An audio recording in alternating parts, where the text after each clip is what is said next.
the DQ app. You might just feel like you're dreaming. You're not. Hurry and get your small blizzard treat for just 85 cents with a $1 purchase when you sign up for DQ rewards only at participating locations.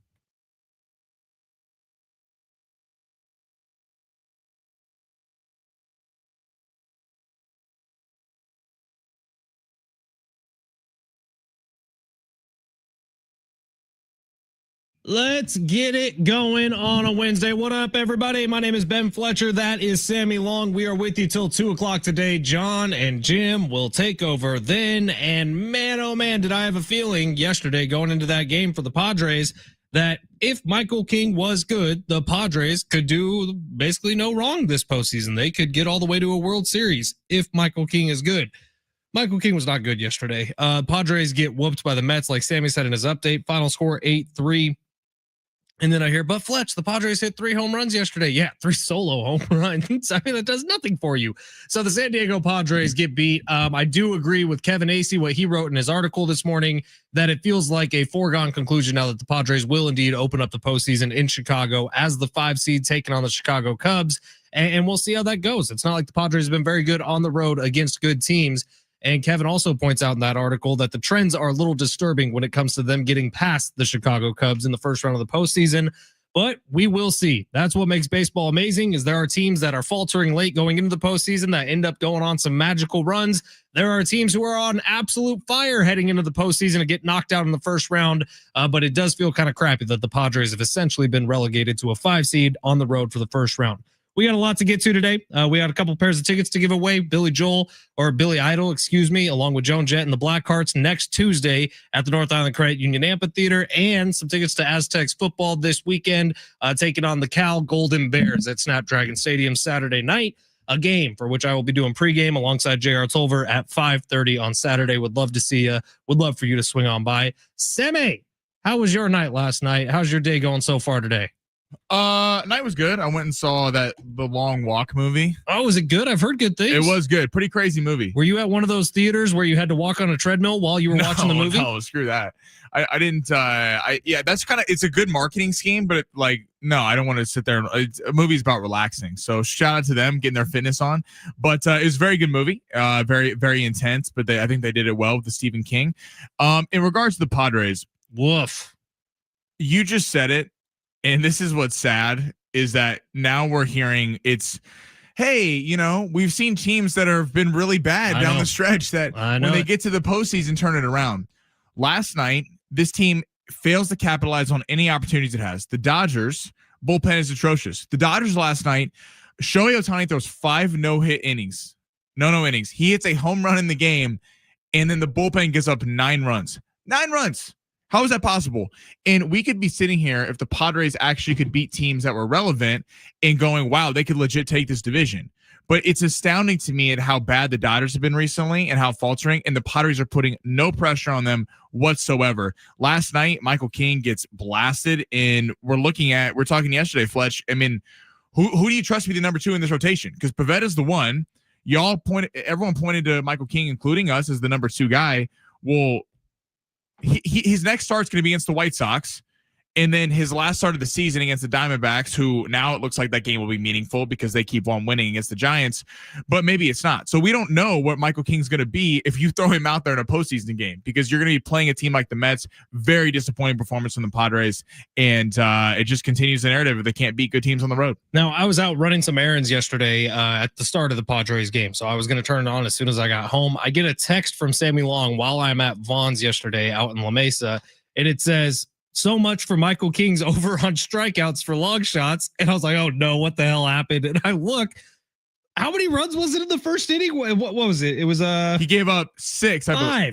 Five in the first, 2 in the second. Then he was responsible for the one that scored in the fourth. And they talk about the homers. These home runs, because I got home to it in the second inning. It was batting practice, man. Pete Alonso put one almost in the third deck. Francisco Lindor, who had not been able to hit a baseball the last couple of weeks, crushed one. I mean, it was just is batting practice. And at some point, my theory, I think, is gaining steam. And I'm going to stand by this. Maybe people think I'm crazy. Do I know this theory? They need to open with a bullpen piece, because the bats, to the bats' credit, They did. Jackson Merrill hits a solo home run. Cronenworth gets one. They were actually producing early in that game. 3 solo home runs. You love to see it. If that's not the San Diego Padres, I don't know what is, dude. And they finally get a 3-homer game and no one's on base for them. I mean, the starting pitching is putting these guys in a hole so fast.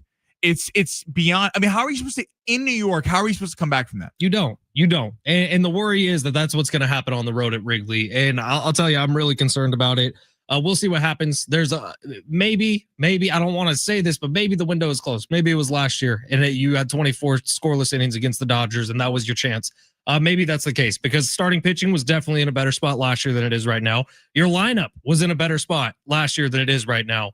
And it is a little worrisome. It's nice to see Jackson Merrill, who's really turning it on right now. Luis Rise is playing some good baseball. I think he's like 400 over his last 10 games, something like that. He has a 5-game hitting streak going. So it's nice to see some signs. Fernando Tatis Jr. feels like he's slowly working his way back to who he can be. But that's not good enough. You're getting ramped up for the postseason. What, 11 games left before the postseason? That's not good enough, that performance we saw yesterday. All right, let's get into the big three. And then I got big questions of why the hell this is the Thursday night game we're getting this week. We do have our fantasy football expert who lit this show on fire last week. Stan Lazinski, who I really do feel, Sammy, we caught the tail of a dragon on his way up. Stan Lazinski, who quit his job last year, became a fantasy football expert this past offseason, has made it his entire career, is going to be joining us coming up at 1:30. So 70470, start your message with team if you have any start, sit, fantasy questions for Stan Lazinski coming up at 1:30. Sammy, let's get to the big three. Can we smash it, please? Your lunch break is here. Ready to go back to the office and knock the socks off your friends?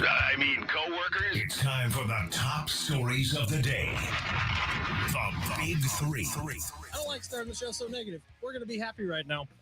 If you want to watch the show, San Diego Sports 760 on YouTube, at Fletch and Sammy on X. Follow us there. Subscribe to us there.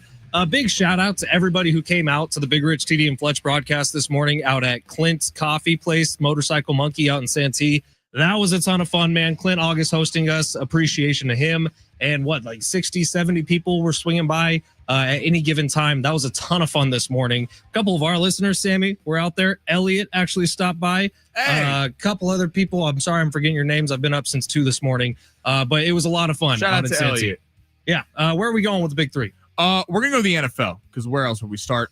Bears, Ben Johnson. So there's a big controversy we got into at the end of the show yesterday. A lot of people have problems with Tom Brady sitting in the booth with the Las Vegas Raiders. He's a minority owner in the team, but is also a broadcaster for Fox. Bears, Ben Johnson. So the Bears are playing the Cowboys this week. Tom Brady is doing the game. Bears, Ben Johnson said he's not worried about Tom Brady in production meetings. He says that they change what they do week to week in terms of what they do. This comes after Mad Dog Russo on First Take went off on the fact that Brady is allowed in the booth. Reaction to Ben Johnson's comments. Now, okay, so Ben Johnson is essentially saying what I was saying yesterday. However, I don't believe Ben Johnson. I believe that he does things differently week to week when Tom Brady's calling the game. I believe that Ben Johnson, like a lot of NFL head coaches, are probably hiding certain things and changing certain things up when Tom Brady is involved in any sort of production meetings or at any sort of practices. But this is the right thing to say for Ben Johnson. He's like, well, no, we're not tipping anything. Tom Brady's not going to get anything from us. We're changing things up constantly. So if we have the Raiders down the line this year, not worried about it at all. That's the right thing to do for Ben Johnson to say that. I just still have a massive problem with it. If I was a head coach in this league, there is no way that things that you're going to see late in the year, I don't care if it's you're switching it up schematically week in, week out. Ben Johnson has a problem with it. That's his prerogative. But I do. He says he doesn't have a problem with it. He says he doesn't have a problem with it. He has a problem with it. Every head coach has a problem with it. My issue with this is if this was not Tom Brady. If this let's name another great quarterback that's not Tom Brady. Drew Brees. Drew Brees, great Hall of Fame talent at quarterback. The NFL would not be letting Drew Brees, even with his star and magnitude, sit in a booth as a minority owner. It's a conflict of interest. I don't care what anyone says, especially for division rivals. I mean, you look at the Chargers, the Broncos, the Chiefs. I mean, they're seeing you twice a year.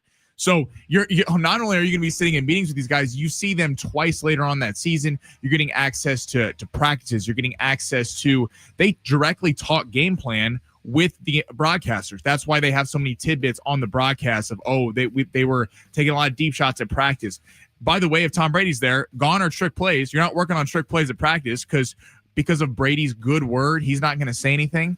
You think Davis and the Raiders care about his good word? They want the upper hand. I have a massive problem with this. I feel like only Tom Brady is getting to do this. No one else. Well, no, that's not necessarily true. Troy Aikman does this. He doesn't, but he's not a minority owner in a team. Okay, there's always been rumors that he has some sort of backdoor deal with Jerry. And I earlier this year, I want to say someone even came out and says he does phantomly own part of the Cowboys. I don't know if that's true or not, but there's always been rumors that Troy Aikman has a little bit of a back alley deal with Jerry Jones, and Troy Aikman gets access like any broadcaster. So it has happened before. Okay, but it's a lot more public with Brady. He's not officially an owner. For sure. Yes. Does he root for the Cowboys? Of course. Roots for him. I'm sure gives some inside information to him. I'm sure Troy Aikman is involved in some of the game planning at certain points. But Troy also understands that if he gets found out doing this, his career is done. That goodbye to that contract on Monday Night Football. You think any head coach is going to let them in their thing? I think Troy's smarter than that.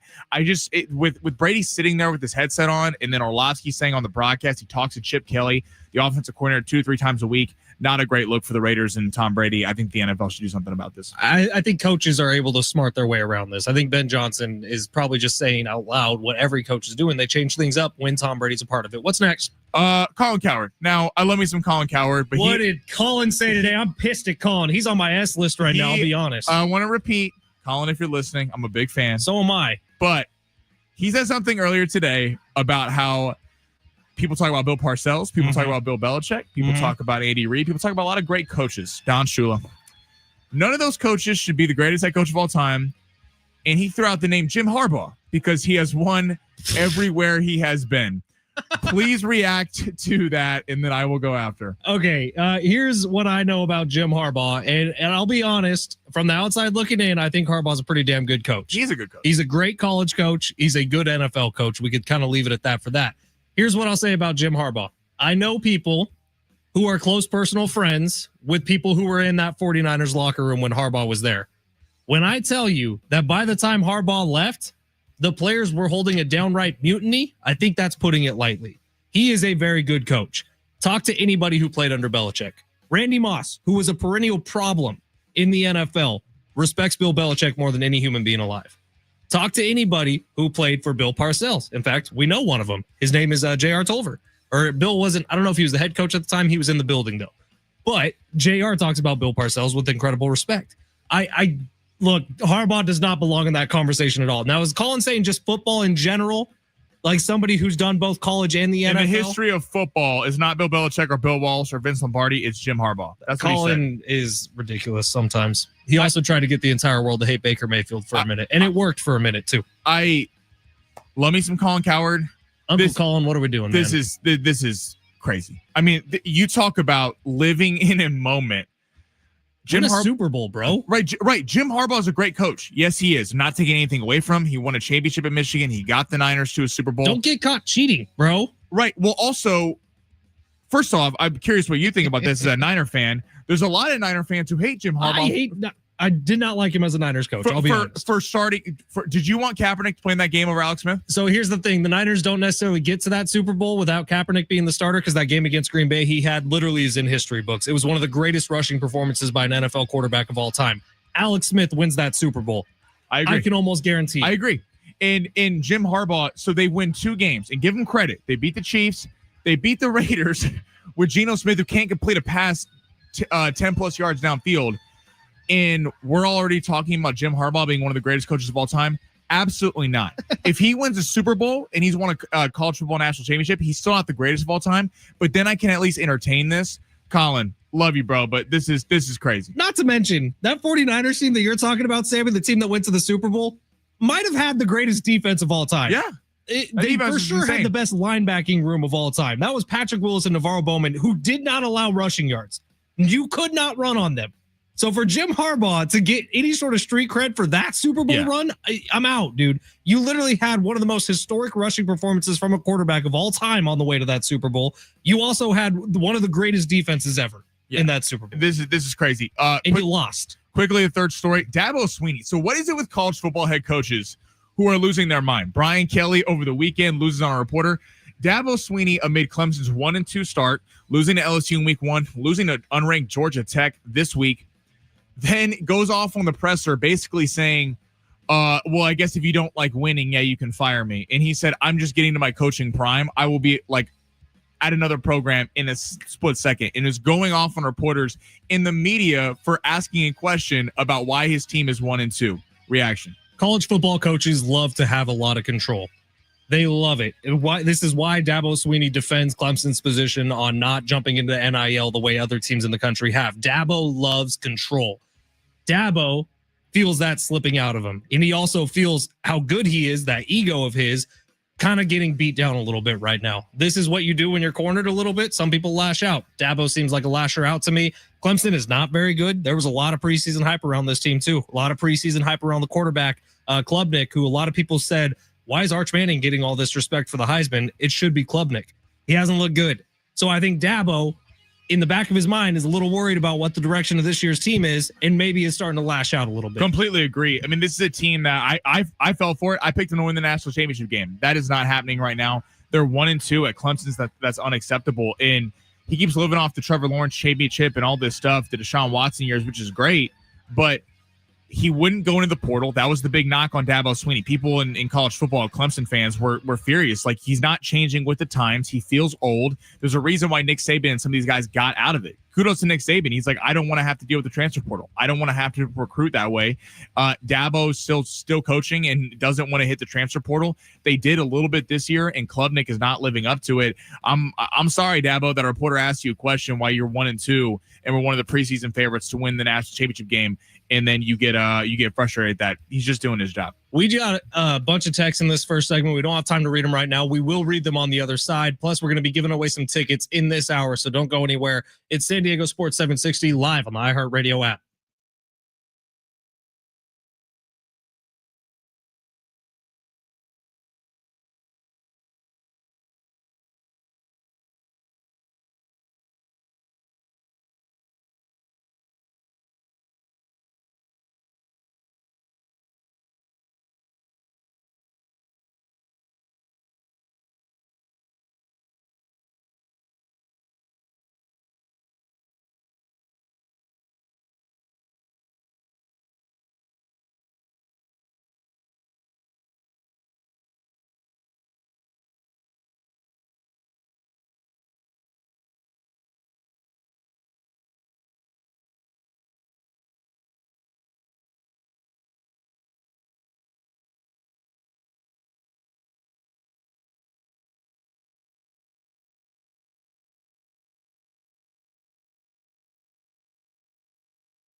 San Diego Sports 760. It's Ben Fletcher and Sammy Long with you till 2 o'clock, not 6 o'clock. Whew. 2 That'd be a o'clock long today. day. Leading you up to John and Jim, who take over then. They're on till 6.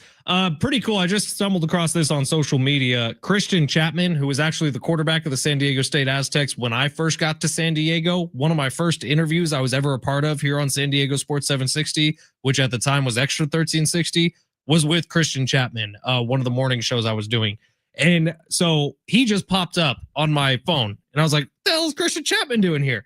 Well, this weekend is the celebration of the 2015 Mountain West Championship team, which Christian Chapman was the quarterback of. The Aztecs just announced for this weekend's game against Cal, $15 tickets. Hey, which is awesome. So when I say run over to goaztecs.com, purchase yourself some $15 tickets, I say run over. It is for a limited time only. So goaztecs.com. We're also going to be giving away a pair for free coming up here in the next 30 minutes or so. You're listening to San Diego Sports 760. It is the free iHeartRadio app. We love the text line. We love the talkback mic. Anytime we can squeeze you into this show, we want to. Text line is 70470. Start your message with team. We got a bunch of them in that first segment. Let's go. 619. Cardinals is looking like the circa lock this week. We can't use the Cardinals. Unfortunately, we can't use the Cardinals or the Ravens. Cardinals were the most picked team last week, too. How easy has their schedule been to start? 760. Nick Pavetta will go over 5.5 strikeouts on Prize Picks tonight. Book it. Sammy? Okay. Maybe. Pottery pitchers have not been kind to long shots, but if we want to trust, we can trust. They burned us yesterday, that's for sure. 408, it's safe to say the Padres won't be much in the postseason the way they're so inconsistent. Same old Padres. I'm getting worried about that too, 408.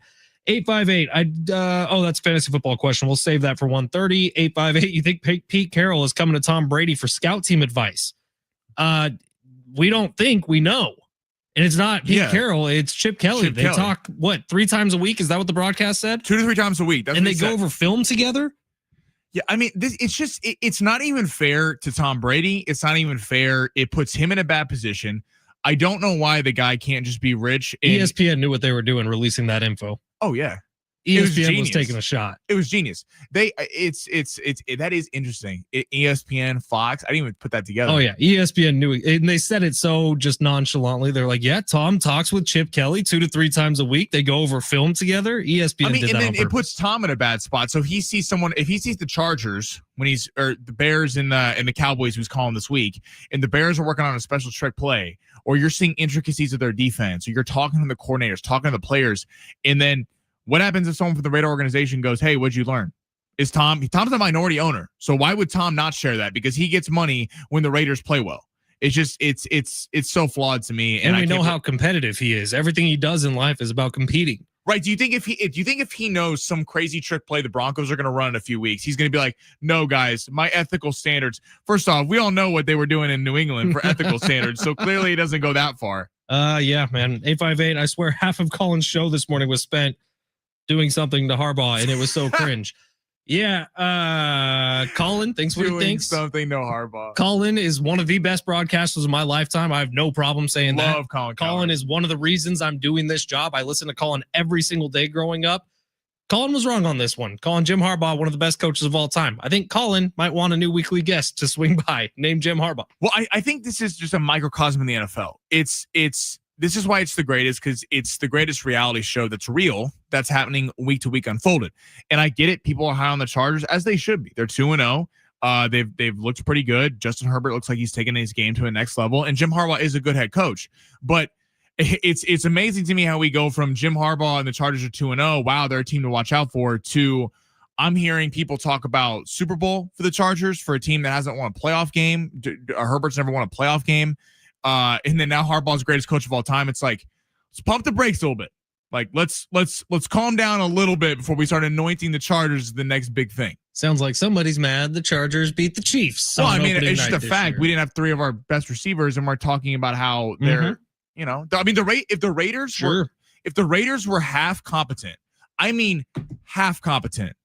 they're in that game and winning it. For sure. I would wholeheartedly agree with that. All right, let's take a quick break here. To the Padres we go, coming up next. What did last night say about this team's future this year in the postseason? I think it says a lot, and the remainder of this series says even more. Let's get to it next. San Diego Sports 760 live on the iHeartRadio app.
The support is sponsored by Lowe's.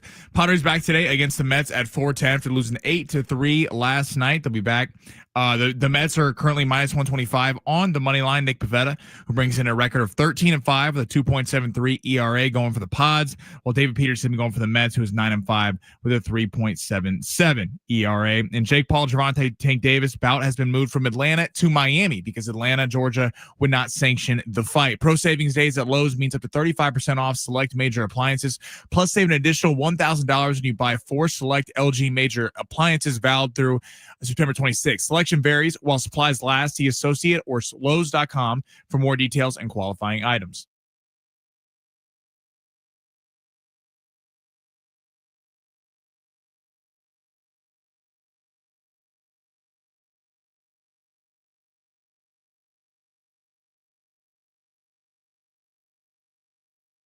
San Diego Sports 760 presents our 2025 our iHeartRadio Music Festival live this Friday and Saturday from the T-Mobile Arena in Las Vegas. The biggest names across all styles of music all together on one stage on one weekend. Many of these artists like Mariah Carey, Tate McRae, Tim McGraw, and others have headlined the biggest festivals around the world this year, and we have them all on one stage this weekend in Vegas. Experience the show live all weekend long. Stream it only on Hulu and listen on iHeartRadio this Friday and Saturday beginning at 7:30 p.m. Speaking of Tate McRae, she is now involved in the sports world. Have you seen this, Sammy? Are you keeping up with this? I did not know Tate McRae was in the sports world. Oh my God, it's happening. It's really happening. So Theo Vaughn, who is a comedian, had a bet with the quarterback of Vanderbilt. Oh, I did see this. Is it Pavia? I think it's Diego Pavia. Yeah. I think that's his name. Diego Padilla, I think. Pavia. Whatever. Not important. He had a bet with him that if Vanderbilt won their game this past weekend, Theo Vaughn got to take his mom out on a date. That was what the broadcast on the SEC network said. That's what ended up happening. That's a crazy thing to be betting, by Crazy thing to be betting on. But Theo, he wants to marry a nurse, and Diego's mom happens to be a nurse. And so they're setting it up. Now, Diego then goes on Twitter after the fact and says, "Hey, Theo, you left something out. I said you could take my mom on a date if you hooked me up with a Tate McRae date." Because she lives out in Nashville. Theo lives out in Nashville. And so Theo then slides into Tate McRae's DMs and says, "Hey, my friend wants to take you out on a date. Gossip. My friend wants to take you out on a date. Here's a picture of him," and just posts a picture of him playing football. And Tate McRae hasn't responded. So we'll see. Isn't Tate McRae with the kid Leroy or whatever? I think they have a pretty rocky relationship, Sammy. I don't know the truth behind it, but I think it's pretty up and down. Oh my God, that's like crazy. Okay, you say this, but literally your team has the biggest gossip scandal, whatever of all time. Travis Kelce and Taylor Swift. You're telling me you're not a Swiftie now? There's not a scandal. It's just they're in love. Sammy on his way home cherish that. From work is just singing, "I knew you were trouble since you walked in." Travis Kelce has sucked at football since Taylor Swift got into his life. Did you think about that in the shower this morning? No, but he has sucked at football since Taylor Swift got into his life. He won a Super Bowl when Taylor Swift got. Okay, we're talking about the Padres right now. I don't have time for your nonsense. Speaking right of now. that, let's go to the Padres. What you just did, our buddy Vito, who's listening to the show right now, tweeted into the show and said, "Sammy is sounding like he knows the Chiefs are about to start 0-3." I do not think we're going to start 0-3. What happens if the Chiefs lose to the Giants this weekend? What kind of state will you be in? Well, then the season's probably over, and it's going to be a very sad Monday. It's going to be a tough show to get through because I'm sure Fletch will be a tremendous friend, which he is. Oh, I'm a great friend. Now, the only thing is if the season takes a tank, then I just get to hate watch the Niners. And I mean, that will be enjoyable as well, but not as enjoyable as when my Chiefs win on Sunday and things get back on track. Lots of texts coming in already about our fantasy football expert who's going to be joining us at 1:30, Stan Lazinski. The kid is taken off. DynastyPriceCheck.com is his website. If you have a fantasy question for Stan, hit us up on the text line 70470. Start your message with team. We will ask it for you. Stan will answer it coming up at 1:30 today. We got 5 or 6 of them already in, so get them in soon so we have time to get to all of them. It is San Diego Sports 760. The San Diego Padres play here in San Diego. Right now they're in New York. They're taking on the Mets, who the Padres are seemingly giving a path to the postseason with the way they played last night. That was pretty putrid, if you ask me. Michael King's performance was off. He looked worse than I've seen him look in a Padres uniform, essentially throwing batting practice. He got through 3 innings, somehow giving up 7 runs, gave up a run in the 4th, and then they pulled him finally. It was bad. And there's a promo running of John and Jim talking about it. I agree with it.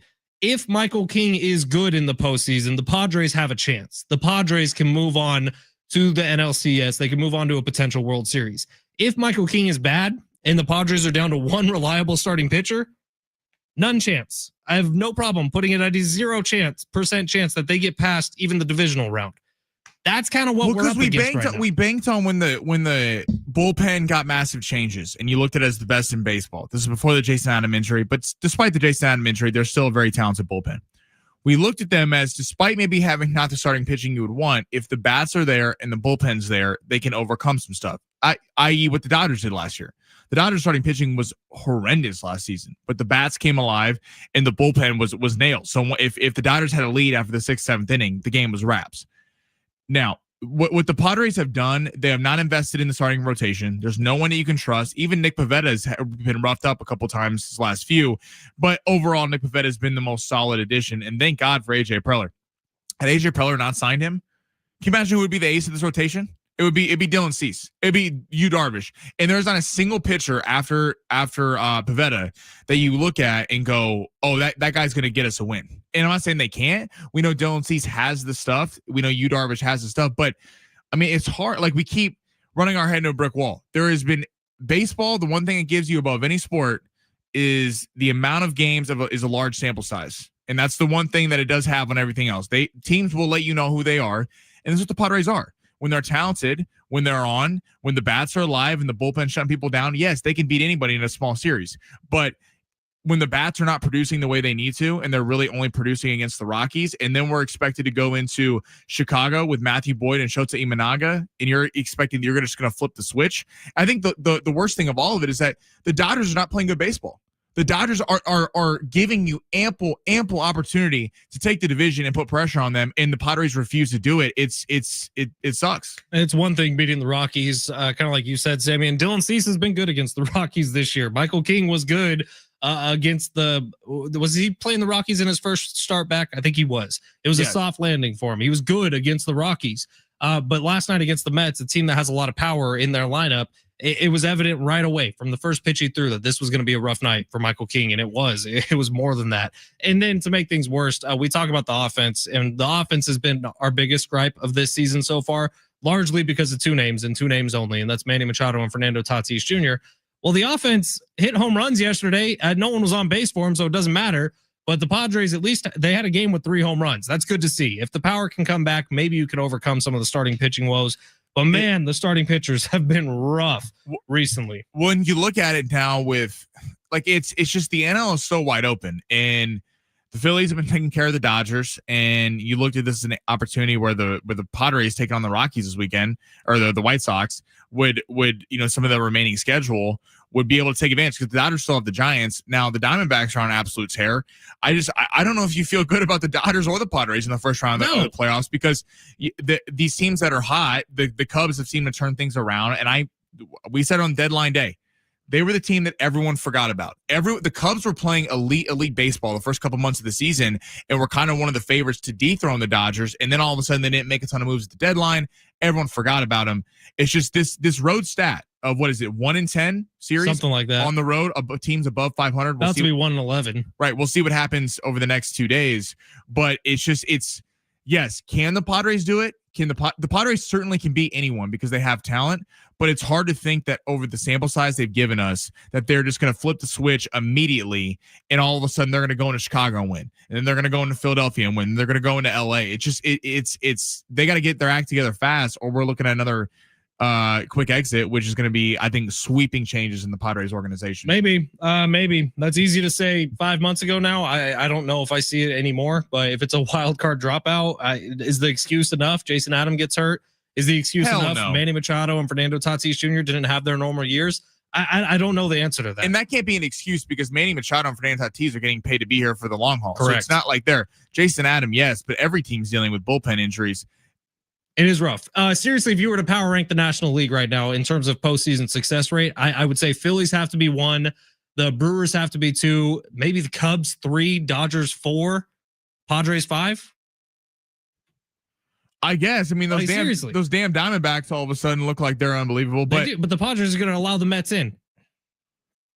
Yeah, I don't know how you'd rank it. The Phillies, if they were fully healthy, I would look at as the best team in the NL. I kind of think the Phillies have to be one. They've won like 9 out of their last 10. They're on fire right now. They've been fantastic. You do worry because they keep telling you that Trey Turner is going to return. They put up 9 runs in the late innings yesterday. I mean, the Dodgers have everything except the bullpen. That's the problem with the Dodgers. The Dodgers, we're going to know early because I think you're going to see that the Dodgers are going to get leads in these playoff games. The problem is, can they hold them? And it's a massive problem. And then you look at the Cubs, the bullpen you worry about a little bit, but they certainly have the bats. That's going to, if that's the series, if the Padres are going to Wrigley, take on the Cubs, it completely comes down to who's going to perform. Is Manny Machado, Fernando Tatis, Luis Arraez, and Jackson Merrill going to perform? Or is Pete Armstrong, Kyle Tucker, these guys for the Cubs going to be able to show up as they have all season? And that's a hell of a home field advantage up there in Chicago. Our buddy Rich on YouTube saying last year in April, Michael King gave up 7 runs to the Dodgers in 3 innings on 4 home runs and bounced back in the postseason. Let's hope this was just a bad game. I certainly do hope so, Rich. We'll see. Michael King is going to be relied on this postseason. I don't think his spot as the second starter in the postseason has been given up just because of last night. He still should get 2 more starts before the beginning of the postseason.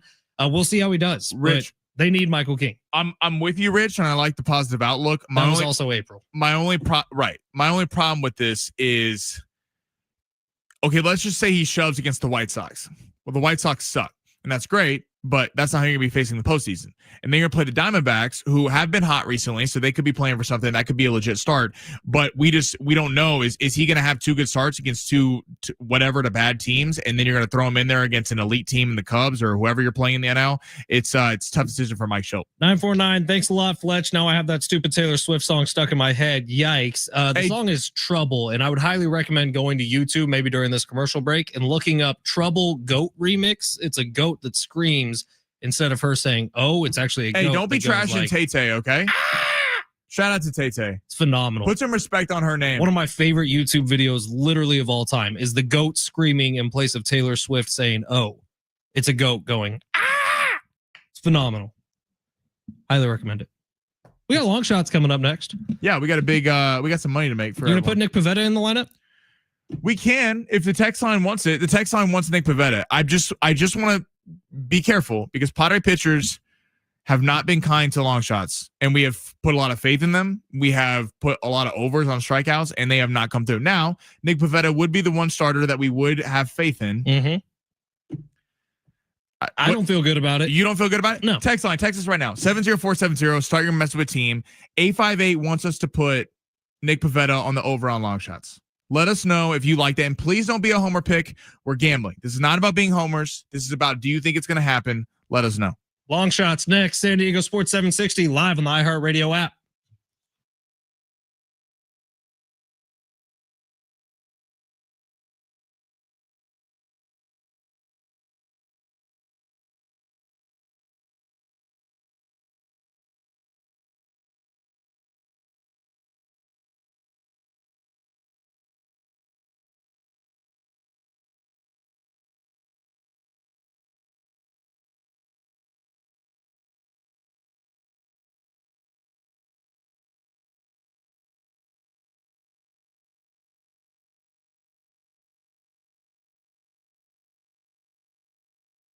Hey, it's Fletch for Prize Picks. Download the app today. Use promo code Fletch. Get $50 in lineups after you play your first $5 lineup, because on Prize Picks, it's good to be right. Hey, they got these free $1 million entries you could start putting in on some football action every weekend. It's a lot of fun. Like you pick either touchdown scores, or they have a bunch of different options for you, but it's free to play. $1 million is going to get paid out. So download the Prize Picks app today. Start taking part in the fun. And by the way, you get $50 in free lineups after you play your first $5 lineup when you use promo code Fletch. Football is here. Prize Picks, football, match made in heaven. Every game matters. You don't want to miss a moment this season with Prize Picks. Your favorite players are already rocking and rolling. It's time for you to cash in on their stats. It's simple. Pick your favorite players. Heck, pick your most hated players. And you just choose more than or less than on their stat projections, and boom, you've got action. But Fletch, what do I do with that first $5 lineup? I don't know what I'm doing. Well, good luck, because Sammy's going to give you a free $5 entry coming up in about 5 minutes. Prize Picks makes it fun, quick, and easy. So download the app today. Use promo code Fletch and run your game on Prize Picks all season long, where it's good to be right.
San Diego Sports 760 tonight, 6 o'clock. It's SDFC Midweek Live. Hear from the head coach, Mikey Varis, as well as interviews with players and coaches. Find out the latest club and MLS information. SDFC Midweek Live tonight at 6, right here on your home for SDFC, San Diego Sports 760. Nice little win for the boys yesterday in the Baja Cup over Club Tijuana. Hell yeah, 4-2, baby. Love to see it, man. I can't wait for the MLS postseason. That's going to be a lot of fun. See, not to compare the two, very different, but you feel great about SDFC heading into the postseason. Yeah, because they actually produce on a regular basis. I don't know that I feel great about the Padres heading into the postseason, but I've been wrong before plenty of times. I had a friend who I was saw last night, and he was like, this. You have friends? Yeah. Sorry, that was mean. I don't know where that came from, Sammy. I didn't mean to do that. That was rude. Can I get back to what I was saying? Sure. What'd you do with your friend last night? Make it sound weird. No, he's a diehard Padre fan, and he was like, this Padre team has made me more frustrated than any other Padre team. He's like, because there's been teams that Padre teams are just bad that you're like, all right, they're just not very good. Like, there's not really much you can do about it. But I think why people get so frustrated is this Padre team has the capability to be excellent. Yes. But they consistently do not prove it day in and day out. How many opportunities do they have to have at the NL West this year? And how many opportunities do they have to flush down the toilet? Yeah, it's like at some point, and I just get tired of the narrative like, oh, they can flip the switch. Yeah, they can. And maybe they will, and hopefully they do. But it seems crazy to me that they're going to play like this for months on end, and then all of a sudden they're going to hit the postseason, and then a totally different team's they're going to catch lightning in a bottle. Like, yeah, that can happen, but are we going to rely on that? Hope cannot be the game plan. All right, text line is back out on Nick Pivetta, so we're not going to take Nick Pivetta on long shots. This is the time of day for long shots. Were we close last night? I don't know. Was Michael King the only one that ruined it? Let me check. Otani hit. Yeah, because he had a no-hitter going through 5, and you just had him going 5 innings. Yeah, I think Eduardo Rodriguez sold us, but I'll take the credit for it. So we failed miserably. Well, it's a new day. Let's smash it, Sammy. Let's see. Underdogs? Nah, that's old. Those with a less than good chance of winning? Too wordy. Wait, got it. It's time for Sammy's Long Shots. It's a new day with Sammy's face right underneath it. Would be a great t-shirt. With my face on it? Yeah. And then maybe like a gambling problem hotline on the back of the shirt. Yeah. That'd be good. I think we need some merch. We need to talk to iHeart about getting us some merch. Yeah, I don't. Sure. Like run that up the ladder. Hashtag Squad Ride W's. Love to get those out of some fans. Tyler's got one for you. What did Tyler say? Nafessa Collier points is discounted today. If anyone wants to add that onto their slip. Okay, I like it. Tyler uses Prize Picks. He used promo code Fletch. Tyler's the man, dude. TCH. Tyler wins a lot. Tyler got a $50 bonus on Prize Picks when he downloaded the app and used promo code Fletch after he made his first. How do you know he entry. used your promo code? I've talked to Tyler about it. He used promo code. I think Tyler was just gassing you up. No, I've talked. Tyler to him has his own promo code. Tyler's a man. 617 says my haircut looks good today. Thank you, 617. I appreciate you. We know he wasn't talking to Fletch. You didn't have to say Sammy. You could have just said your haircut looks good today. Actually, did get a haircut last night. Did it myself. Someone told me on the stream, just like, because you're a good looking guy, but it's not good when you wear hats backwards because it shows how bald you are. I would flip it the other way. Like this? You usually want to wear hats backwards when you have a full head of hair that's popping through. So you don't like my hat backwards? No, I don't like your hat backwards. Oh. I like it the other way around. I don't care what I do. Just a little side note for those watching on the stream. Okay, long shots. Guess what? We're here. Jack Flaherty, more than 5.5 pitches strikeouts. Jack Flaherty seemed to find himself a little bit. He was struggling there with the Tigers for a minute. Had hit the under on strikeouts against the Chicago White Sox, kind of a low point for him. KC only had 4. KC got to him twice, actually. Only had 3 strikeouts against KC and then 4. But Yankees really found something last week. Had 7 strikeouts. This is a little bit of a low number for me against Cleveland. We're going to go Jack Flaherty, more than 5.5 pitcher strikeouts. I think he gets it done. In Detroit, also with Scooble, left the game with an injury the other day. Jack Flaherty is going to have to step up because that Detroit Tiger team is really ready to go there in the AL. But if Scooble's not there, you don't know what you think about that team. But Flaherty did win a championship with the Dodgers last year. He's a very on-off pitcher, very you don't know what you're getting from him. But I do think this number is a little too low, more than 5.5 pitcher strikeouts. And then my next 2 picks actually come from the Dodger and Philly game. Jesus Luzardo, less than 17.5 pitching outs. Not because I don't think he won't pitch well against the Dodgers, because Christopher Sanchez went a long ways last night. He went over 7 innings. Most of the bullpen has been saved. They pitched Duran and back-to-back nights because they've had to get the save against the Dodgers. I think that Luzardo gets pulled a little bit early if he gets into any problems. And the Dodgers' problems in the series have not been hitting. They've been smashing the ball out of the yard left and right. The problem is the god-awful bullpen that the Dodgers bring in, and they have not been able to close games on that end. What was the pick there? Jesus Luzardo, pitcher for the Phillies, less than 17.5 pitching outs. Okay. That means he gets taken out in the 5th inning or the beginning of the 6th. And then we're going to go Blake Snell. I know not everyone's favorite here in San Diego, but more than 7.5 pitcher strikeouts. This is a big game for the Dodgers. If you're the Dodgers, if you get swept by the Phillies, I don't think that – this is who you're going to be playing, likely, if you're going to advance in the postseason. This is a bad look for LA. If they've been a little like the Padres as well. They've been a little bit better against better competition, but they also have kind of beat up on some bad teams. The Rockies, they got after the Giants a little bit this weekend, so people kind of thought that they had put that in the past, but losing these first 2 games to the Phillies has not been good for the Dodgers. I do think Blake Snell, though, has been one of the most accurate pitchers of their rotation. More than 7.5 pitcher strikeouts. I think he gets it done against Philly, especially with Trey Turner being out. And the dirty little secret is Philly in this series has hit a lot of home runs. It hasn't been a lot of around the base pass. So I think he will get. What? Go ahead. Give us the lineup. Do your recap. What are you laughing about it? We had some great text. Jack Flaherty, more than 5.5 pitcher strikeouts. Blake Snell, more than 7.5 pitcher strikeouts. And Jesus Luzardo, less than 17.5 pitching outs. 619, Sammy is the San Diego Padres of betting. 484, 401k and sensible retirement investing? Nah, 20-leg parlay and let it ride. Hashtag Sammy Long, the Timu, David Ramsey. That's right. Investing. You know why? Because we're not quitters. 858, let me know if you guys want custom stickers. I'm starting a custom sticker business soon. Sammy, get on that. 760, Big Dumper Home Run. That is a red demon. 760, Sammy's backward hat theory only holds true with a fitted hat backwards. If it's a snapback, there is basically a peephole to your dome coverage, basically flashing a little hair cleavage for men. 858, mind change. Over innings. Going to leave him onto the, I don't know. Hey, Fletch, just as a tip, it's better to read the text before you start saying them on They were air. coming in fast and furious. That's enough for hour one. It's a great text. It's a phenomenal text. It is really, really good. But I'm just rocking like 3 hours of sleep right now. Text line, you could really take advantage of me today. Please don't. I think they already did. Yeah, they already have. We got a fantasy football expert coming up in hour number 2. His name's Stan Lazinski. This kid is a rising superstar. You're going to want to hear it at 1:30. If you have any questions for it, hit us on the text line 70470. Start your message with team. Also, Aztecs football tickets right now, 877-767-4760 for their game against Cal coming up on Saturday, 7:30 kickoff. Sammy, what caller you want to give these to? Let's do 6. Caller number 6. You're going to win those tickets. 877-767-4760. Hour 2 coming up next. San Diego Sports 760 live on the iHeartRadio app.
The sport's sponsored by Anderson Plumbing, Heating, and Air. Padres Mets back at 4:10 tonight from New York after the Mets won last night's game 8-3. Nick Pivetta will be on the mound for the Padres, while David Peterson, who brings it a record of 9-5 with a 3.77 ERA, will be going for the Mets. The Mets are currently minus 125 on the money line. And per Adam Schefter right now, 49ers quarterback Brock Purdy will be limited in practice today due to his toe and left shoulder injury. Need HVAC this month? Get 0% for 18 months on a new system. Schedule your free proposal at AndersonPHA.com. Anderson, fast and reliable.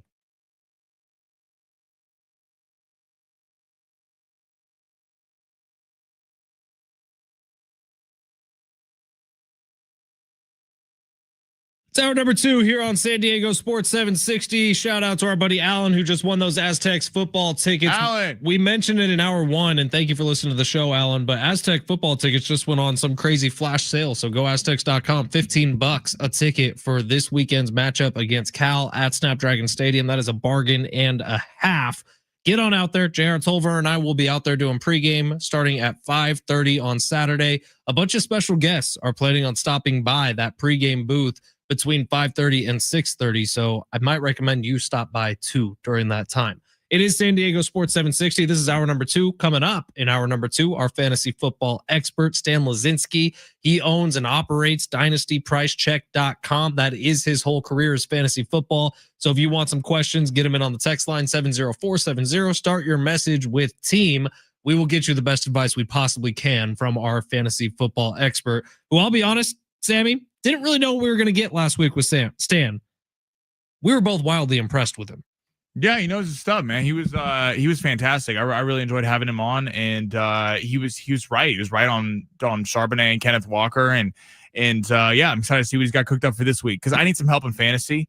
I'm getting a lot of alerts right now of my mom grabbing certain players that I wanted. Your mom on the waiver wire? Are you in a fantasy football league with your mom?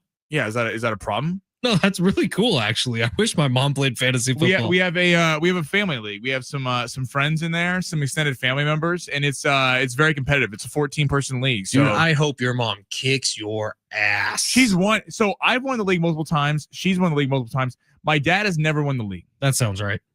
And we make sure to remind him that of constantly. Your dad's even worse Chiefs homer than you are.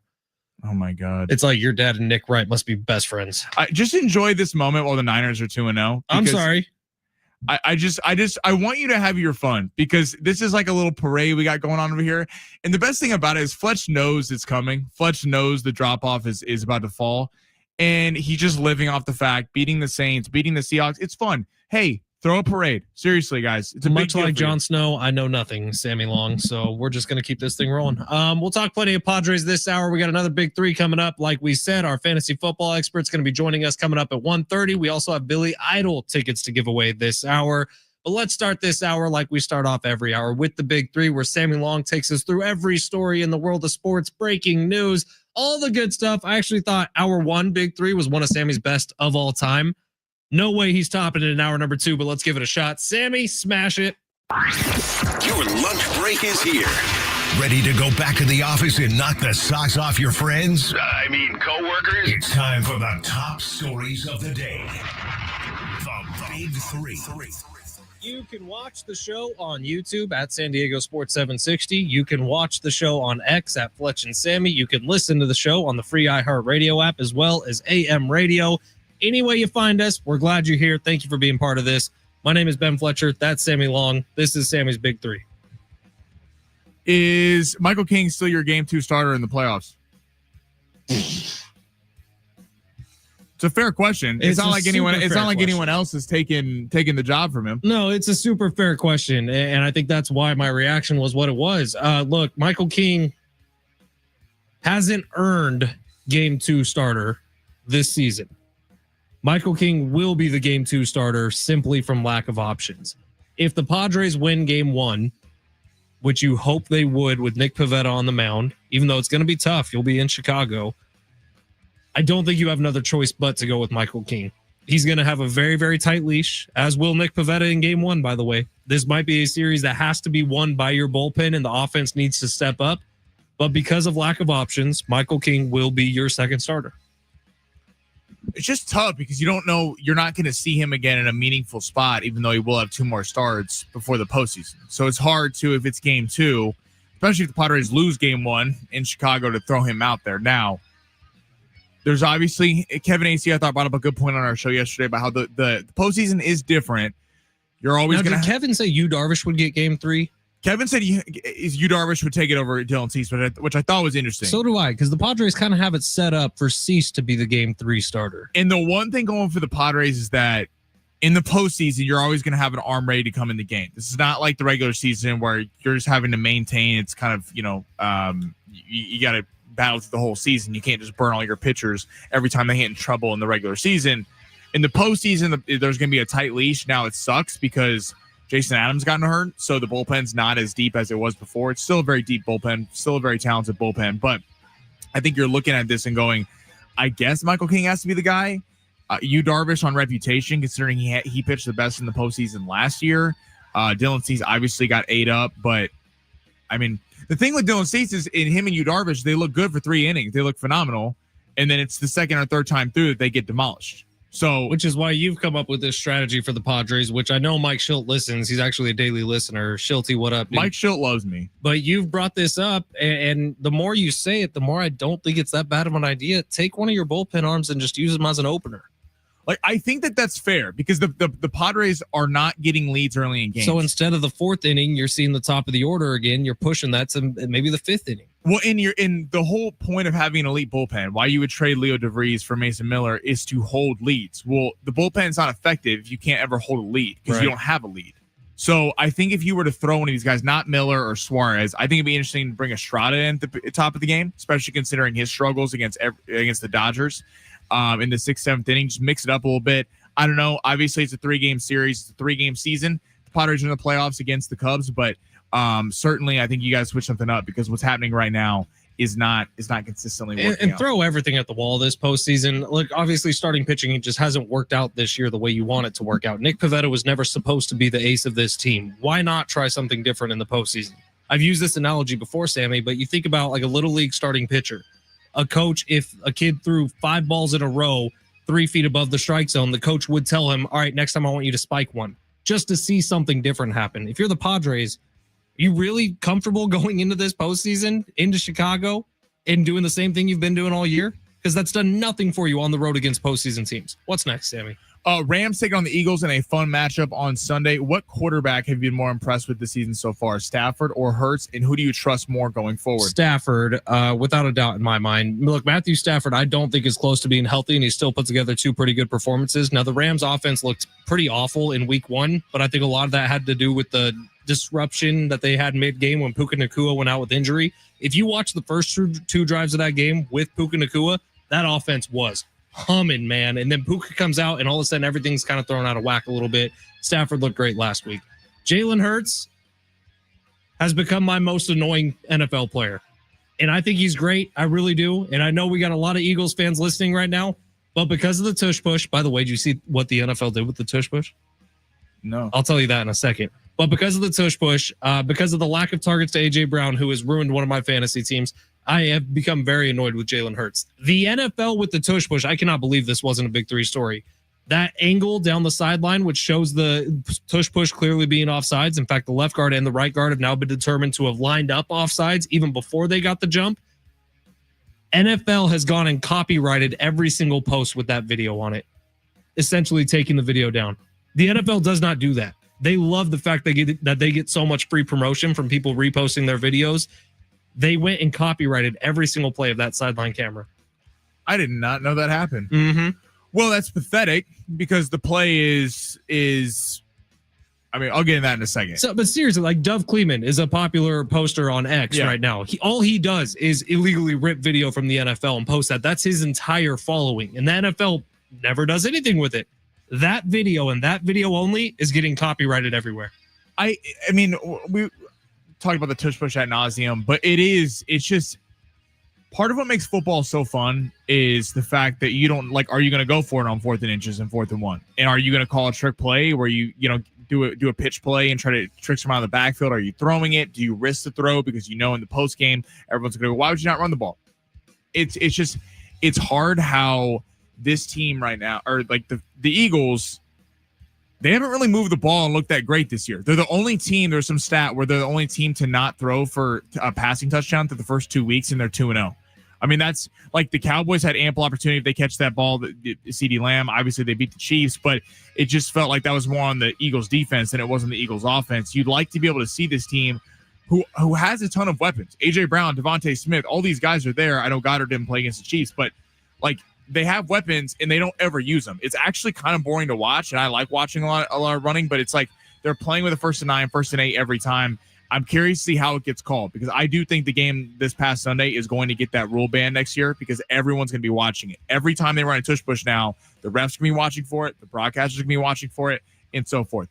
Back to the Stafford and Hurts thing. Yeah, Stafford's impressive after the week 1 where he did not look very good with his back injury.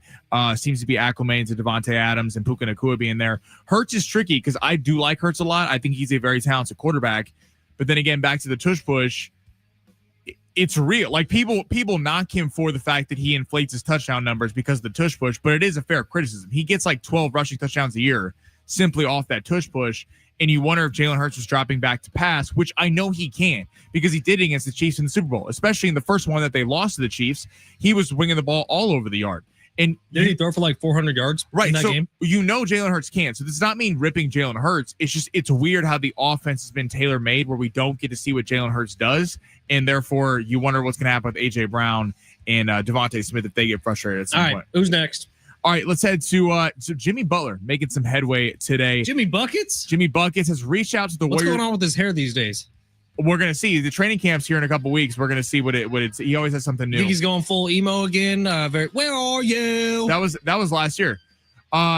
Jonathan Kuminga has been a player for the Golden State Warriors who has been linked to a lot of trade rumors. Jimmy Butler's reached out to the Warriors front office to try to understand what their plan is exactly. So in that ESPN article, they mentioned that Draymond and Jimmy have checked in and reached out to Jonathan Kuminga. I can confidently say that Jimmy Butler has also reached out to the team and been like, what's going on here? I just want to know the plan. Is the Warriors dynasty over? I would say yes, but I wouldn't put anything past Steph Curry. You know what I mean? Like, I think Steph is one of the most special players to ever play the game of basketball. And I think he changed the game maybe for the worse, but it's pretty freaking fun to watch Steph Curry play basketball. Now, the dynasty being over, look, the West is tough. It's much more competitive than the East is at this point. I'm not going to say that. Look, if the Warriors stayed healthy this past postseason, they could have won an NBA championship. I think that's true. They could have beaten everybody in the West. They could have eventually beaten the Pacers. The Thunder. The Thunder. Pardon me. But you look at what actually ended up happening, and Steph Curry gets hurt, and that's probably going to happen again next year. And if he goes down, they're toast. I don't know how many years Steph has playing left in the league. I don't know how many healthy years, more importantly, Steph has playing in the league. But if he's healthy, I'm not going to put anything past the Warriors, if that makes sense. Yeah, I'm not going to say it's done yet, because especially if they go out and get a Giannis. Right, we didn't see what they were capable of last year. That Timberwolves series was bad because you just saw in the first quarter, Steph Curry got hurt. They still ended up winning game 1, then they got swept the rest of the way. I'm not saying it's done. It does feel like they're trying to hold on to a core group of guys that, because of the age, could be a problem. But yes, if Jimmy Butler's on the floor, if Steph Curry's on the floor, that's going to be a headache for any team in the West to get rid of. It would have been fun to see them go up against Oklahoma City in the Western Conference Finals, because they would have had that. They were winning a lot of games up until that point. They had one of the best records in the NBA since Jimmy Butler got traded to the Warriors.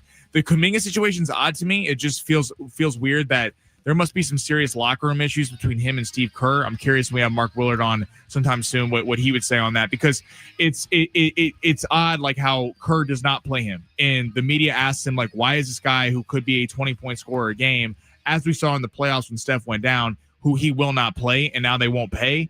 You'd think that you would want a young, talented guard and wing player to succeed Steph and succeed these guys, and all it feels like is they're going to trade him. So I'm not saying it's over yet, but you got to find a role for Kuminga or try to get some assets back for him. You're going to hear one of the legends of the world of sports and the reason why he's pissed about something coming up next. It's San Diego Sports 760, live on the iHeartRadio app.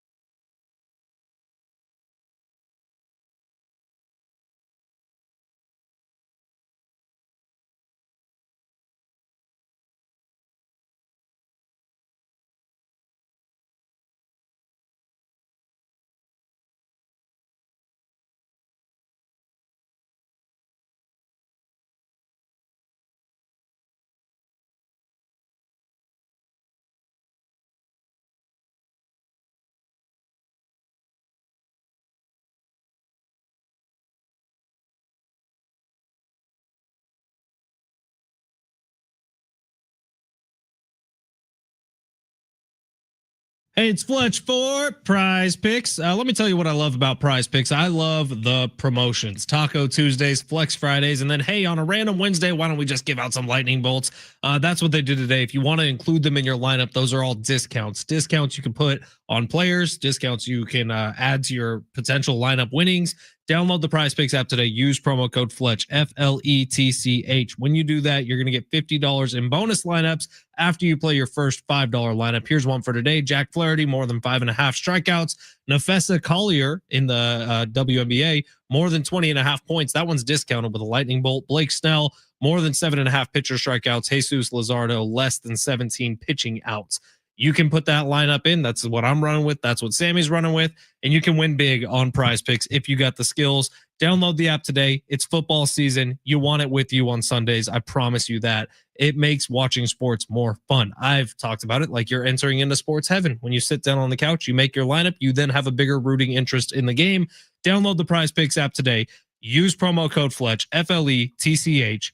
And you're going to get that $50 bonus after you play your first $5 entry, because on Prize Picks, it is good to be right.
Tonight, 6 o'clock, right here on San Diego Sports 760. It is SDFC Midweek Live. Here from the head coach, Mikey Varis, as well as interviews with players and coaches. Find out the latest club and MLS information. SDFC Midweek Live tonight, 6 o'clock, right here on your home for SDFC, San Diego Sports 760. Let's get to some texts here. If the upcoming clip you are about to play of the legend in the worldwide sports who is upset turns out to be Stephen A. Smith, I'm going to be extremely disappointed in you, Fletch. Good news. It's not. I have nothing from Stephen A. Smith. Did Stephen A. say anything crazy over the last couple of days? I don't think so. The only clip I saw was him talking about Molly Kiram. I watched that last night. Abruptly retiring, which is kind of crazy. I thought it was at the end of the year, and then she just wasn't on the show anymore. From what I saw, it was supposed to be at the end of the year, and then Molly went to social media 2 nights ago and said, yeah, I'm done. Yeah. Seemed like some kind of contract dispute between her and ESPN. She's been on there for like 10, 12 years, something like that. Imagine working with, I like Stephen A. Smith. I'm a fan. I grew up with Stephen A. Smith. I love me some Stephen A. Smith. Imagine working with him every day. That's got to be enough to punch yourself in the face a couple times. You don't like Stephen A. Stephen A. is the man. I like Stephen A. a lot, but I like his new show now where he by the way, imagine like sitting like kind of behind and at an angle to Stephen A. Smith while he's yelling at someone across the table from you. You're getting hit with some of the side effects of yelling. We need to get Stephen A. on the show. Yeah, that would be the greatest guest interview of all time. That could be your big white whale. By the way, the text line is trying to trip me up here today. There's a bunch of like dad jokes with dirty punchlines in there. Yeah, text line is very charged up today. They're trying to take advantage of the fact that I'm on very, very little sleep. For good reason. We had an awesome live broadcast this morning for Big Rich, TD, and Fletch out in Santee. Tons of listeners stopped by. We were actually at Motorcycle Monkey, which is Clint August Coffee Shop. Had a lot of fun with it. Let's get to the sports legend.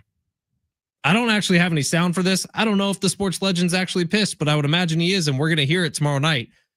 Amazon Prime, Thursday Night Football, has not been great for one Al Michaels. I mean, I'm sure he's making a lot of money, but the matchups have been terrible. And the matchup tomorrow night sucks. Buffalo Bills in Buffalo taking on the Miami Dolphins. These are the two polar opposite ends of the NFL. I get why, though, they scheduled the game. Like, for sure. I didn't think Miami would be this bad. No one did. Divisional matchup, but that's just always how it seems like it's going to work out for Al Michaels. This poor guy's not going to catch a single break since leaving Sunday Night Football. Since being forced out of Sunday Night Football, actually. He was? Basically, they didn't renew his contract. They wanted Mike Tirico in that spot for years. Oh, I loved Al and Chris. I thought that was the best combination. Well, yeah. I thought. I mean, I like Tirico. Al's. I thought he got a huge money to go to Thursday Night Football, but he did get huge money. But that was after the fact that he left NBC. Yeah, the whole Thursday night games. It's last year we were treated to all. That's what I think. I don't know that. I think we need to verify some sources. We have a microphone, Fletch. It's just what I think. The Thursday night games have been like, this is the risk with it. I've always you can't do this with Thursday Night Football because they have to schedule flights. They have to get out there. It's a short week. All these teams played on Sunday. I really wish the NFL would I wish they would not schedule the Sunday Night Football game till the Monday of. It wouldn't change anything, because you're still playing in that. You're not switching a matchup or anything. I wish they would wait for Sunday Night Football. And I know they can't do this because Fox will pay it. Like, Fox paid a ton of money to give the rights to the Super Bowl rematch between the Chiefs and the Eagles. Otherwise, that would have been Sunday Night Football.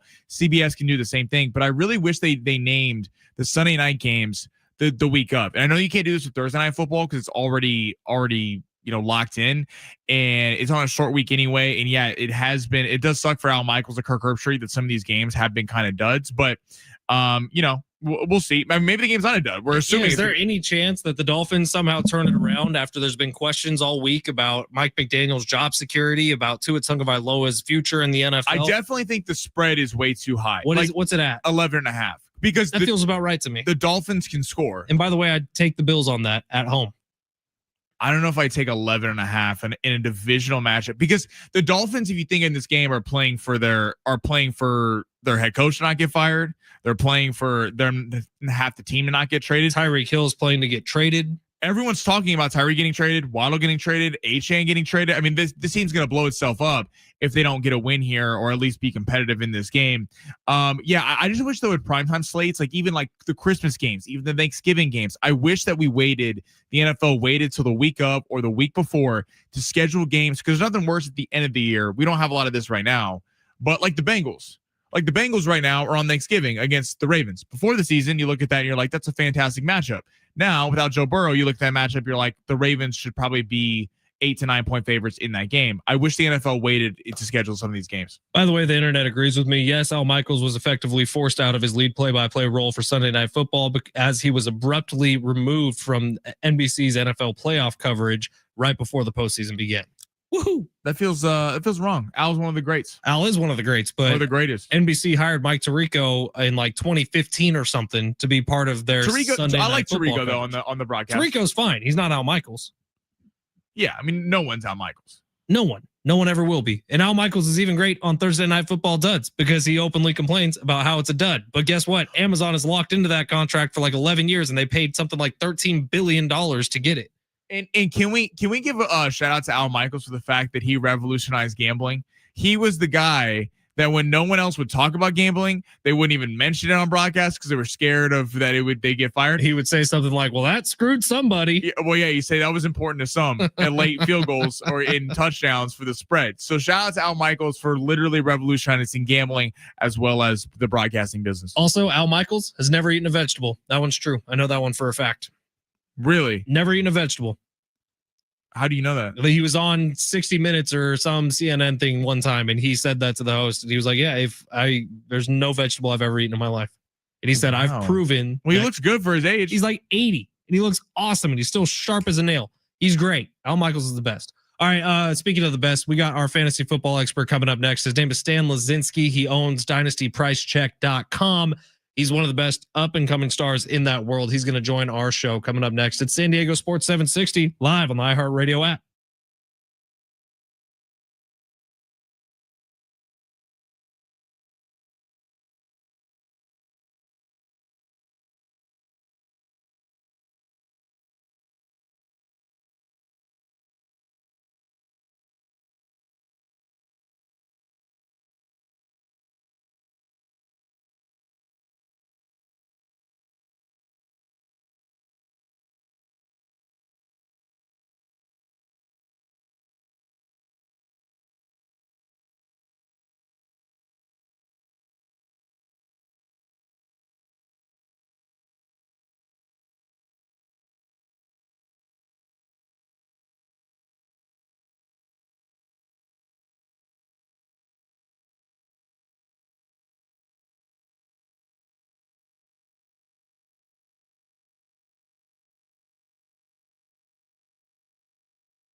The sport's sponsored by Bill Howe Plumbing. Padres back tonight after losing 8-3 to the Mets. Same time, same place in New York and Queens at 4:10 tonight. The Mets are currently minus 125 on the money line. David Peterson will be going for New York, while Nick Pivetta will be going for the Padres. Traffic may be slow, but your drains don't have to be. The experts at Bill Howe have been helping San Diego with their plumbing needs for 45 years. Call 1-800-BILL-HOWE because we know how. License number 488-413.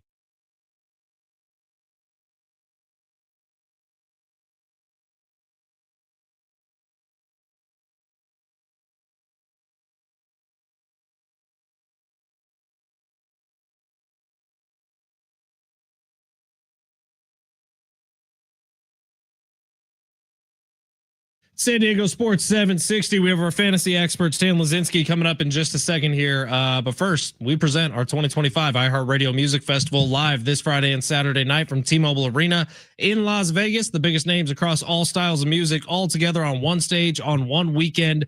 Many of these artists like Mariah Carey, Tate McRae, Tim McGraw, and others have headlined the biggest festivals around the world this year, and we have them all on one stage in one weekend. Experience the show live all weekend long. Stream it only on Hulu and listen on iHeartRadio this Friday and Saturday starting at 7:30 p.m. Sponsored locally here by STK Steakhouse. Download that free iHeartRadio app. Listen to this show. Listen to the iHeartRadio Music Festival. We appreciate you downloading it. Coming up right after Stan Lazinski gets off the air today, we're going to have some Billy Idol Joan Jett tickets for you for next Tuesday's show. But right now, let's bring him on. Stan Lazinski, who became a bit of a star on this show last week. He owns and operates DynastyPriceCheck.com. Stan, how we doing after week 2, my man?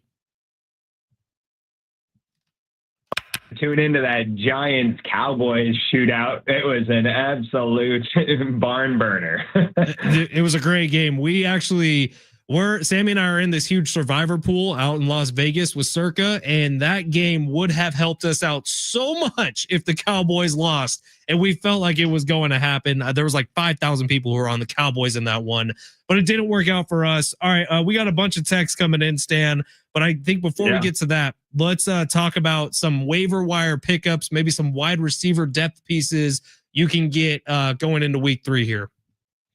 Yeah, of course. I mean, for wide receivers, I'm going to point you guys in one direction specifically. And I think he's 97% owned across leagues. It's impossible to ignore at this point. Troy Franklin of the Denver Broncos. You know, the questions all offseason were, who's going to be the wide receiver 2 in Denver behind Cortland Sutton? Was it going to be Pat Bryant? Was it going to be Marvin Mims? Was it going to be Troy Franklin? I think at this point, it's pretty clear that it is going to be Troy Franklin. Not only was he a college teammate with Bo Nix, and they've already got great chemistry and rapport from their days at Oregon, but there's a couple stats to really highlight on the Troy Franklin side, really, is he ran 28 routes last week and had 15 targets. But the most important part of those 15 targets were that 5 of them were design targets. That actually tied the NFL on wide receiver 1 targets last week that were designed with 5. 2 of them also being deep targets. He gives you some really big play upside, and down the stretch, this could end up being a league winner for you. So I think Troy Franklin's a must pickup, and he's available in 97% of your leagues. Oh, Stan, I just lost out on him on a league, so that makes it hurt even worse. But Sammy's mom picked him up actually in there. She did. Family league. Brutal. I'm gonna be hearing about it for a while. But let's go to the Patriots running back situation. You got Travion Henderson there, the rookie out of Ohio State, and then Ramondre Stevenson. Where are you seeing that, or who would you play this week if you have both of them? Yeah, I mean, this is a brutal one, right? Because what it looks like in New England is just that until we see a true Travion Henderson breakout, which I don't expect to happen maybe until week 7 or 8 of the NFL season, it's going to be ride the hot hand. And Mike Vrabel seems confident in, as Ramondre Stevenson started to eat pretty early on last week, he just decided to stick with him. And I think that's what worries me from a fantasy management perspective, right? If Travion Henderson's going to get the usage early in the game and starts to play well, chances are the game script's going to continue to go his way. However, now we can see that the same is going to be said about Ramondre, at least in the immediate future.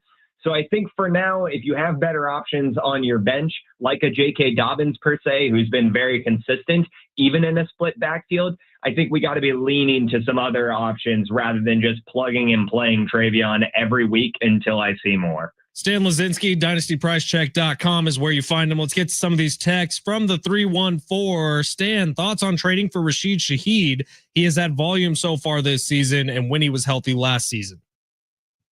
Yeah, I don't mind picking up Shaheed as like a deep flex play. However, he does face a Seattle Seahawks defense this week that has actually played extremely well, really shut down DK Metcalf and that Pittsburgh Steelers offense this last week, really only allowing Jaylen Warren to give you any sort of viable fantasy production. Now, Shaheed definitely still has upside. Someone has to, be getting those targets.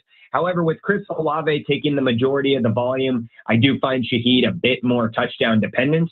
Yes, last week he was able to get 5 targets for 4 catches. However, finding that touchdown really made him fantasy relevant. You subtract those 6 points out of the 15 and you're looking at a single-digit finish for a guy that I'm not still thrilled on putting in my lineups on a week in and week out basis.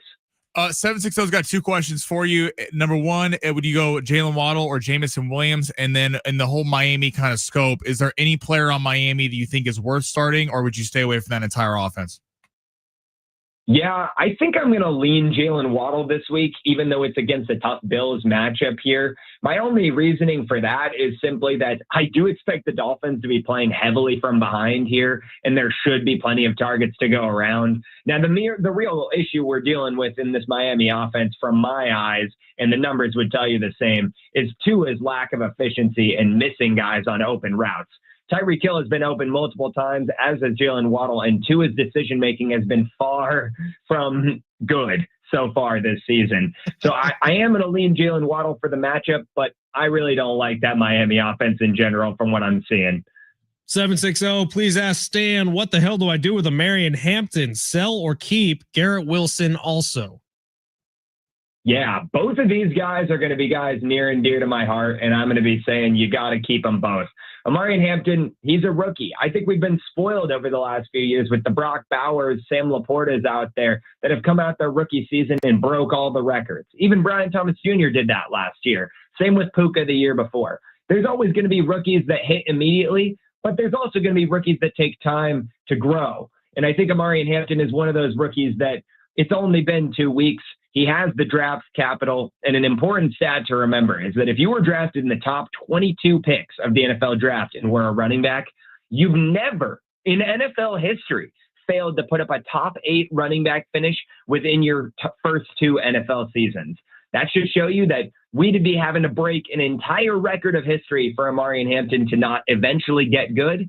It's just how long it's going to take him to really find his breakout. I'm not giving up. The Garrett Wilson side as well, although Garrett Wilson did have a little bit of a comeback down to earth moment this week, that Jets offense did absolutely nothing. And what you can be encouraged by is that even on a week where Justin Fields puts up 3 fantasy points, Garrett Wilson still sees 8 targets, and that is the volume you're looking for from elite wide receiver to give you a solid PPR floor. So I'm not going anywhere with Garrett Wilson. In fact, if you have the opportunity to buy low on either of these players, Amarian Hampton or Garrett Wilson, I'm taking that opportunity and I'm running to the bank this week. 858's asking, so start or sit in full PPR, DJ Moore and Terry McLaurin, or should they both start and replace ETN in his flex? No, ETN needs to be playing. He is a lock running back 2 from this point forward. He's seeing targets. He's seeing volume. He's getting design screen passes in the red zone that net him touchdowns. He needs to be in your roster every single week, barring injury. However, on that front, I am going to now lean to the Terry McLaurin side. I'm not giving up on Terry either. An important thing to remember with Terry McLaurin, guys, and I think the listeners also need to remember as we're still in the early stages of the season, is that at this time last year, Terry McLaurin was outside the top 65 wide receivers. Jamar Chase was outside the top 40 wide receivers. Jamar Chase ends up finishing wide receiver 1 and Terry McLaurin wide receiver 7. So there's still plenty of time to make up ground here. DJ Moore, on the other hand, has now become a fade for me. Watching this Bears offense has not been encouraging. I don't like what I'm seeing other than what I'm seeing out of Rome Odunze, who I believe is the true alpha in this offense.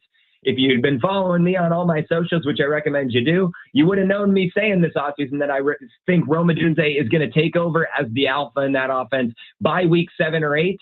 Wow, Christmas came early. It happened too quickly, and Rome is taking over. I think DJ Moore at this point is a flex bubble option until I see more from this Bears offense. Stan Lazinski, dynastypricecheck.com is where you find him on like Google or anything, but on TikTok, it's just Dynasty Price Check, YouTube, Dynasty Price Check. He streams live on TikTok every single night, Dynasty Price Check. So if we don't get to any of your questions, that's where you ask him. Stan does a great job on TikTok of making sure he answers everything.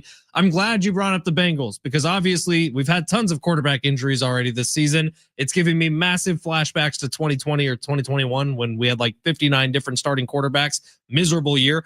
But the Bengals situation is dire because Joe Burrow is going to miss a huge chunk of this season, if not all of this season. What do you do? Not with Jamar Chase because we know the volume will still be there, but with a T. Higgins, if you had him slotted as a wide receiver too, in maybe multiple leagues like yours truly has him.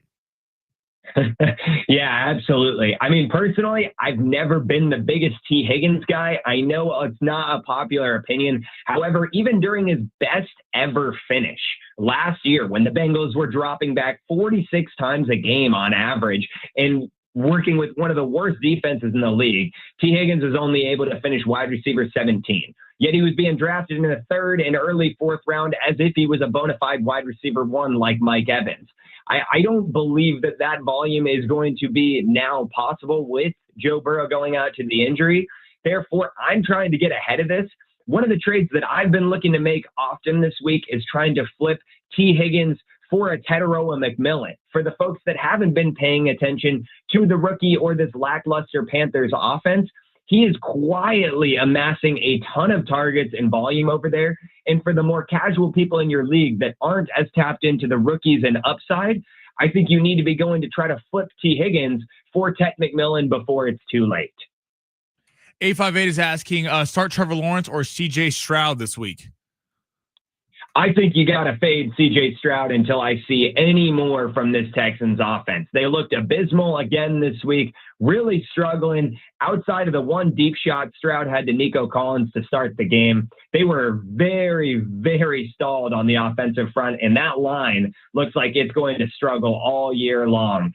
So that point, I'm going to be taking Trevor Lawrence for the Jaguars this week. Even though they got a touch matchup against Derek Stingley, I expect them to be able to produce. Stan Lazinski joining us, our fantasy football expert this year. Stan, we're going to need your help here talking our 615 listener off the ledge. He is a diehard Miami Dolphins fan. He's very emotional, the 615. He's also a beer delivery driver, but he says he's ready to drop both Cortland Sutton and Brian Thomas Jr. to pick up Troy Franklin and Wan'Dale Robinson. He's asking you to talk him off the ledge because he knows it's a dumb decision. Would you agree that it's a dumb decision? Absolutely a dumb decision. Now, I'm glad you brought up Brian Thomas Jr. He's one of the guys people are really panicking on and wondering, is this fixable? Are we going to see it again? It absolutely is. And this is why I remind you on the finishes from last year. Terry McLaurin outside the top 65, finishes wide receiver 7. You know, Brian Thomas Jr. is very much possibly in that same boat. He amassed 12 targets this last week. Even though he didn't convert a lot of them, there was a couple drops that were worrying. However, the reports are that he was playing with a wrist injury. And after getting rocked on a real hit last week, it seems like he's a little skittish over the middle. This confidence will return. The important thing also to remember, to call out a conversation we had last week about Kenneth Walker and Zach Charbonnet. People asking, who's the guy? Who's the guy? Who's the guy? Well, you know what metric I used last week to determine who the guy was? When the game came to fourth quarter crunch time, who were they relying on? And last week, it was Kenneth Walker getting 5 snaps opportunities versus Zach Charbonnet's 1. Well, this last week, when the game came to the fourth quarter of crunch time, Brian Thomas Jr. saw 7 targets in the fourth quarter, comparatively to only amassing 5 targets through the other 3 quarters. I think we need to learn from the Kenneth Walker example and see if teams are going to rely on you when the game really matters, you can have the upside to be a reliable fantasy asset. 619 is asking if you have an Atlanta Falcons stack of Michael Penix Jr. and Drake London, how worried should you be?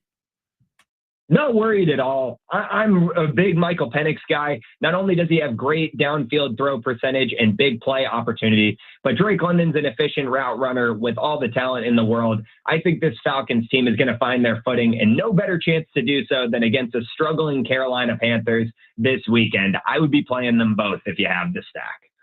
Stan, you're the best, man. We really appreciate your time. Hopefully this is a standing appointment for the rest of the football season. DynastyPriceCheck.com is where you find him. Dynasty Price Check on TikTok and YouTube. Stan, what time are you going live tonight? Absolutely, guys. I'll be live tonight just after 7 p.m. Pacific time. Catch me live on TikTok, and every single day, go ahead and drop that follow. And if you're looking for more fantasy action, consider hopping over to my website and even joining the free Discord so we can talk fantasy football all day long. And on your TikTok stream, if you see someone popping up as like Chiefs Lover 6969 or T Swift Hardy's, that is Sammy Long, and he's just trying to, get you to help him out a little bit, Stan. Thank you for your time, brother. Appreciate you. Of course. I wish you the best of luck coping with that 0-2 start, my friend. Yeah, he's in rough shape. You're going to ruin this, man. He is in rough shape these days. There he is, Stan Lazinski, our fantasy football expert. DynastyPriceCheck.com is where you find him. Stan actually offers a service where he will manage your fantasy football team for you, and he won't tell anybody. Very discreet, Stan. So if you want to brag to your friends and get an expert who's managing your lineups each and every week, check him out. DynastyPriceCheck.com. Final break of the day. When we come back, we'll get you ready for John and Jim, get you ready for the Padres game tonight, as well as deliver some breaking news out of the NFL that just came across the timeline. But right now, your opportunity to win some Billy Idol and Joan Jett tickets for next Tuesday, 877-767-4760. Sammy, who are we giving these tickets to? I was on the phone and I hear words you just We're said. Giving away Billy Idol tickets. Who do you want to give them to? Let's give a caller number 8. I love it. 877-767-4760. You're listening to San Diego Sports 760 live on the iHeartRadio app.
Hey, it's Fletch for Gary Cooper at Mountain Trust Mortgage and Realty. Gary just told me this awesome story on the phone before he got on with me. Gary, what do you got for the people today? Well, I tell you what, it's quite interesting, Fletch. She is a qualified, certified educator in the Poway School District, and she brought to my attention that they have a grant program for first-time home buyers. So if you teach within or employed by the San Diego Unified School District or Poway Unified School District, and you meet the income requirements of 160% of the area median income, so you'll have to call me to get more details. But if you're a first-time home buyer, they're giving a $40,000 grant. You don't pay it back. It's to help you with your down payment and closing costs on a home purchase.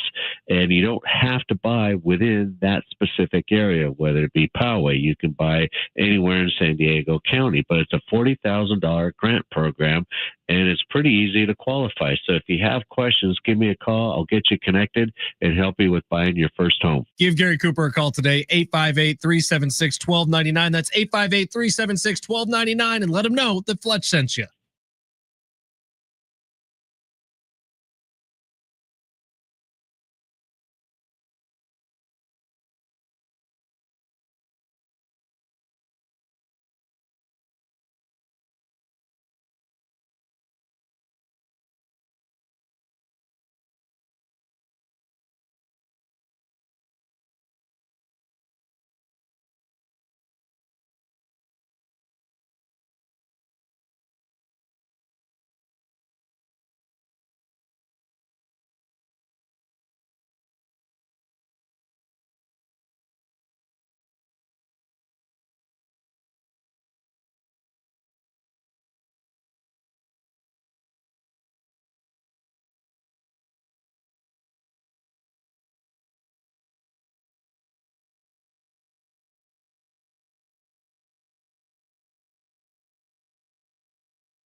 We're just about done here on San Diego Sports 760, but we're leaving on a high note. I say that because the press conferences just went down up in San Francisco, Sammy. Kyle Shanahan was at the podium. You know what he said? And I quote, Brock Purdy has a chance to play this weekend against the Arizona I Cardinals. just want to say sorry to all the listeners that you just had to hear that for 30 seconds. Yeah, buddy. Brock's just tough. He's built a little different, so he's going to just work. Joe Burrow has turf toe also. He's going to miss 3 months. Brock Purdy, turf toe, 1 week. Yeah, probably because they don't ask him to do a whole lot. Shout out to Edgar, who won tickets. What up, Edgar? Thanks for being here, man. The show all the time. Big fan of he likes our betting segment. Oh, he likes long shots. He likes long shots. I hope he used promo code Fletch when he downloaded the Prize Picks app. Got 50 free bucks when he downloaded it after he played his first $5 lineup. He's cool, like, man. He didn't know if he loved your promo code. Oh, gotcha. All right, it is San Diego Sports 760. We are about done. That was a lot of fun chatting with Stan Lazinski. Dynasty price check. Sam, are you going to be jumping on his TikTok? Yeah, live he's tonight? fantastic, man. He's really good. I'm a big fan of his. There's a lot of information that just kind of flies at you really quickly. 615 says ugh, but after hearing Stan talk up Troy Franklin in the beginning, I'm left even more conflicted with keeping Cortland Sutton. Hold on to Cortland Sutton because they paid him 615. Exactly. He's gonna get targets this entire season. It's been a rough start for the Denver Broncos. Bo Nix has had a rough start. I promise you, in Sean Payton's offense, Cortland Sutton is too talented to keep playing like this. Yeah, I'm bummed I missed the Troy Franklin pickup. I know. Was it your mom who picked him up? It might have been, or someone got it. But yeah, I'm gonna have some words with her later. I got him in a couple leagues. I feel pretty good about that. I think he's actually still available in our work league, Sammy. You can go swoop him up there. Work league, we're 2-0, by the way. Just want to put that out there for everyone. I actually didn't know that. I thought you were 0-2. No, we're 2-0. I told you you're coming back with a vengeance. I honestly thought you lost this week. Are you positive about that? No, we won. Well, we 100% won. We beat Travis Dale. That doesn't count. We love Travis. Like but I mean, that is Dolphins. like we are like 1.5-0. All right, Padres prediction for tonight. How many innings does Nick Pivetta go? 5. Good innings. Okay, I think he gives up 2 earned runs. That's kind of where I was at too. Yeah, man. Padres need this one tonight. It feels big. It really does. Hopefully Nick Pivetta can go out there and shove, and hopefully the offense does more than just. Well, Nick Pivetta has to show. Like, if Nick Pivetta pitches bad tonight, then we're looking at we don't have a single pitcher that you trust. So hopefully Nick Pivetta comes through for the boys. John and Jim are next. We're out of here. We'll see you tomorrow. San Diego Sports 760 live on the iHeartRadio app.